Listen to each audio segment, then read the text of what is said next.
Hello guys, welcome to the story and taste YouTube channel. ఇవాళ review ఇస్తున్న movie name వచ్చేసరికి dude.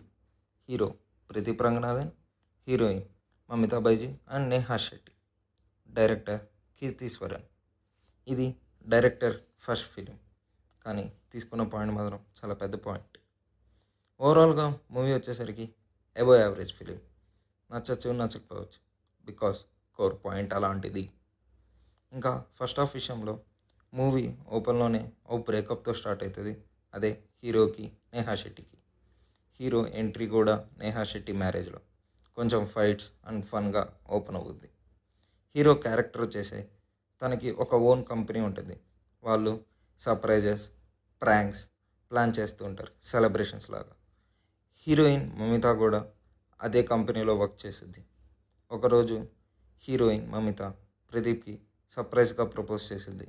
అది ప్రదీప్కి ఓకేనా కాదా, దాని నుంచి తనకు వచ్చిన థాట్స్ ఎలాంటివి, ఇంకా దాని నుంచి వచ్చిన తనకి ప్రాబ్లమ్స్, దాని మీదే రన్ అవుతూ ఉంటుంది మూవీ అంతా. ఇంకా ఇంటర్వ్యూలు కూడా ఒక గుడ్ ట్విస్ట్తో ఎండ్ అవుద్ది. ఇంకా ఫస్ట్ హాఫ్ హైలైట్స్కి వచ్చేసరికి మోస్ట్ ఆఫ్ ద సీన్స్ అనేవి ఒక కామెడీ వేలో చూపిస్తారు. ఈవెన్ ద ఎమోషన్స్ కూడా చాలా బాగా వర్కౌట్ అయింది. ఇంకా శరత్ కుమార్ క్యారెక్టర్ కూడా రిఫ్రెషింగ్గాను, ఒక ట్విస్ట్గాను చూపిస్తారు.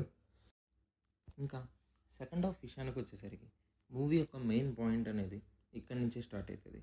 ఇది బయట సొసైటీలో ఉండే కోర్ పాయింట్ కూడా. అది నచ్చితే మూవీ నచ్చుద్ది, అది నచ్చకపోతే మూవీ అనేది నచ్చదు. మీకు అర్థమైంది అనుకుంటా. హైలైట్ మాత్రం శరత్ కుమార్. తన యాక్టింగ్, తన యొక్క క్యారెక్టరైజేషన్, డైరెక్టర్ అనేది చాలా బాగా చూపిస్తారు. నెగిటివ్ వచ్చేసరికి స్టోరీ రైటింగ్ అసలు క్లారిటీ ఉండదు, కాంట్రడిక్టింగ్గా ఉంటుంది. చాలా ప్లేసెస్లో ఎమోషన్ని కామెడీ చేసేస్తారు, మనకి ఉండే ఫీల్ మొత్తం పోతూ ఉంటుంది. That's all about second half. ఓవరాల్గా మూవీ యొక్క పాజిటివ్స్ మాట్లాడుకుంటే హీరో కామెడీ కానీ యాక్టింగ్ కానీ చాలా బాగుంటుంది. Mamitha Baiju emotion scenes and dance బాగా పర్ఫామ్ చేస్తారు. Main hero of the film అయితే శరత్ కుమార్, బట్ బాగా యూస్ చేసుకోలేదు అనిపించింది. నెగిటివ్స్ మాత్రం second half writing, too much pranks. Sarath Kumar దగ్గర హీరోయిన్ మాత్రం చాలా క్లమ్జీగా ఉంటుంది ఆ ప్రాంక్స్ అనేవి. క్లైమాక్స్ అయితే అసలు ఏముండదు. మూవీ కోర్ పాయింట్ని కూడా కామెడీ చేశారు. ఇంకా హీరో ప్రదీప్, తన క్యారెక్టర్ రొటీన్గా ఉంటుంది అన్ని మూవీస్లో లాగే. తన నుండి కొత్తగా ఎక్స్పెక్ట్ చేస్తాను నెక్స్ట్ టైం. మూవీ మొత్తం ఎక్కడెక్కడో చూసిన ఫీల్తో ఉంటుంది, ఎస్పెషల్లీ తెలుగు ఆడియన్స్కి. అండ్ ఫైనల్గా మా నుండి ఇచ్చే disclaimer, don't learn anything from the movie. And movie review అనేది కోర్ పాయింట్కి కనెక్ట్ అయితే గుడ్ ఫిలిం లేదా bad film. And finally don't forget to like the video and subscribe to story and taste.